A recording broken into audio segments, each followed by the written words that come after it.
Today in our ToolDOX how-to, we are going to focus on the interactive drawings piece of the portal. So let's dive in. Log in and navigate to the book you would like to view.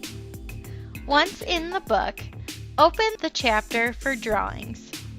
In this case, it is section 3, but our 13-section manual will have these in section 9.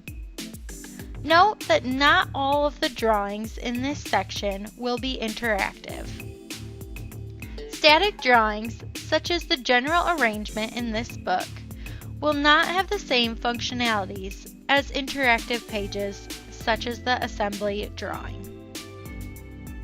Interactive drawings can be identified by the bill of materials, also referred to as the BOM, at the bottom or right side of the screen, depending on your view.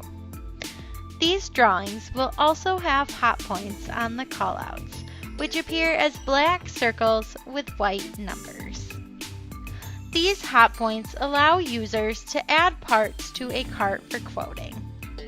Hover over each hot point for a description, or find the description in the BOM at the bottom of the screen. Click the hot point or BOM item to bring up the item menu. Then click the shopping cart icon, which is also located in the BOM, to add it to your cart. Add all of the parts you would like quoted using this method.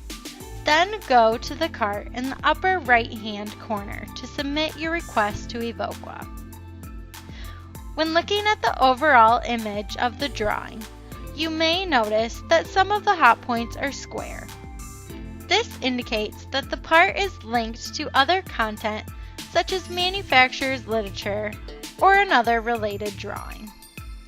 When clicking on the hot point, you will see an arrow with a description of what it is linking you to.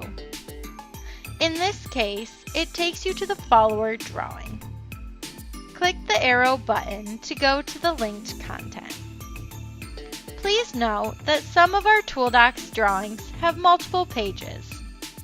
If you are not seeing a hot point for a certain item, you may be able to find it by clicking the page drop-down in the upper right-hand corner of the drawing. You can also navigate to the correct page by clicking on an item in the BOM, so you do not have to search through all of the pages. Thank you for watching our drawings tutorial. Stay tuned for next time when we walk you through the cart submission process.